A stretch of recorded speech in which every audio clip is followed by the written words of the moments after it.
Minecraft has attracted tens of millions of users with a unique interface, powerful opportunities for children to learn and adapt, to build and create, and even to make real, lasting relationships with children like themselves.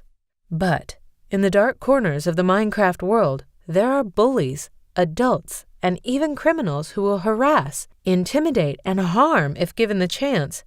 Your child likely doesn't know enough to recognize the warning signs, and unless you're watching over your child's shoulder every moment he or she's online, you'd never even know. Until now. CrafterWatch opens a window on your child's online life and turns Minecraft into a virtual backyard, where you can keep an eye on things and intervene if and when it's necessary. Now you can allow, even encourage, your child to spend even more time online learning, building and developing relationships, because you're right there with him or her and know instantly when there's bad language or inappropriate behavior. Make Minecraft safe for kids.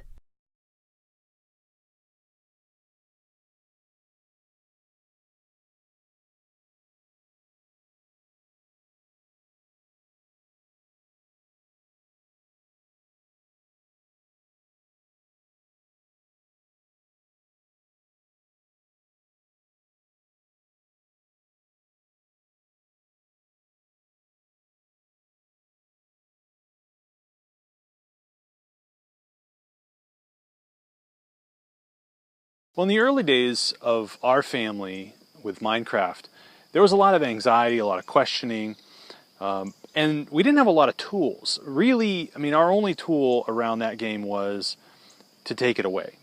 And unfortunately, we were pretty much flying blind. And I remember this case really comes up clearly in this one story where our son had spent weeks mining and gathering up resources so that he could build this amazing building, and he was so proud of it. I remember him showing it to us. And unfortunately, one day he had done something in the real world that got him in trouble with us, and so as a penalty, we took the computer away for 3 days. And those were really, really rough days for him. So when the day came that he could go back on the computer, as you can imagine, he was very excited about this. But his excitement turned into crying and anguish very quickly. And we were just floored. We didn't know what was going on, and it took us a while to figure it out. What had happened was, while he was away, his, quote, friends stole all of his stuff and destroyed his building. In a way, it was like he got punished twice.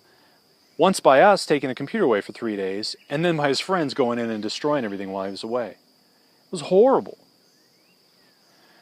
It wasn't that many weeks later when I had developed the very earliest crude prototype, and I was watching some interactions happen between my son and another person, and it was very one-sided. I remember thinking to myself, boy, my kid seems really needy here. You know, just drawing a lot of attention to himself, sort of sending up all the signals, hey, you know, be my friend.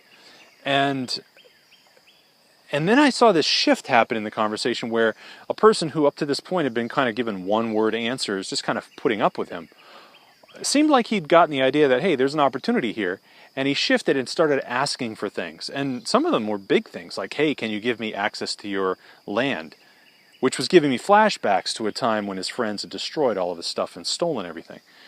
So I walked in the room and I said, son, I noticed that you're kind of struggling with whether or not you should have given this guy access to your land, but you gave it to him anyway.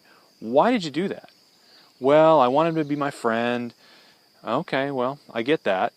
But here's the thing. We don't want a repeat of that other situation. So I think you should take that access away, but you should tell him what's going on and why you're doing that, and tell him you still want to be his friend. And I'd be happy to help you with that. So we navigated through that, and it all worked out, and the person understood, and they continued to play. And I'm thinking, hey, what a difference between the last time and this time. Did I just win parenting?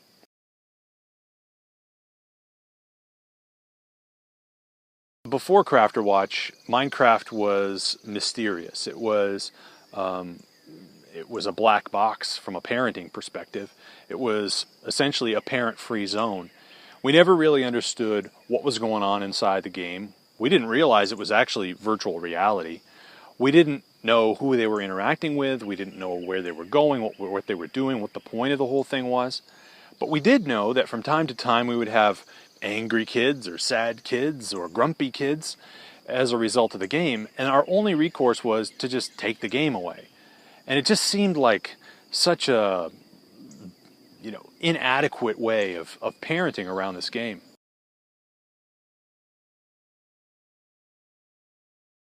After we developed CrafterWatch, and after we had had the aid of CrafterWatch in our family for a week or so, one of the things we started to realize was we had so much greater visibility into who they were communicating with and where they were going and what they were doing, that A, we weren't as anxious or as, sort of on a hair trigger, but B, we could actually be parents. We could say, hey, that's really good. I'm proud of you for encouraging that person or for being helpful or whatever.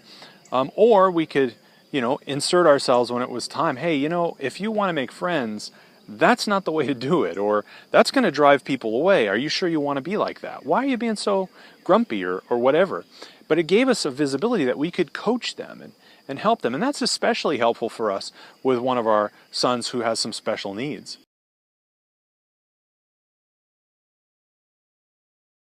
I think one of the things that surprised me about CrafterWatch was how much I was able to kind of get to know my son's playmates in the game.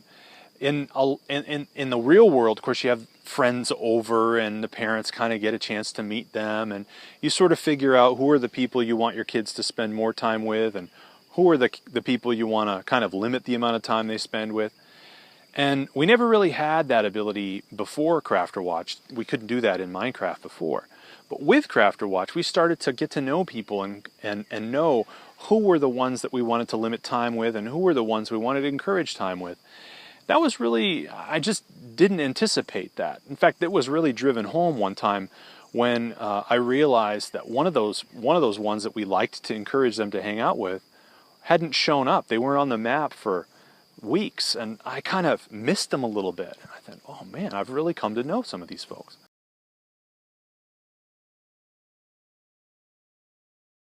I think one of the other things that's been an interesting thing is how often we've seen our boys doing things that were worthy of praise. So, encouraging people or being helpful or policing language and behavior and just kind of encouraging other people to kind of shape up and keep it clean.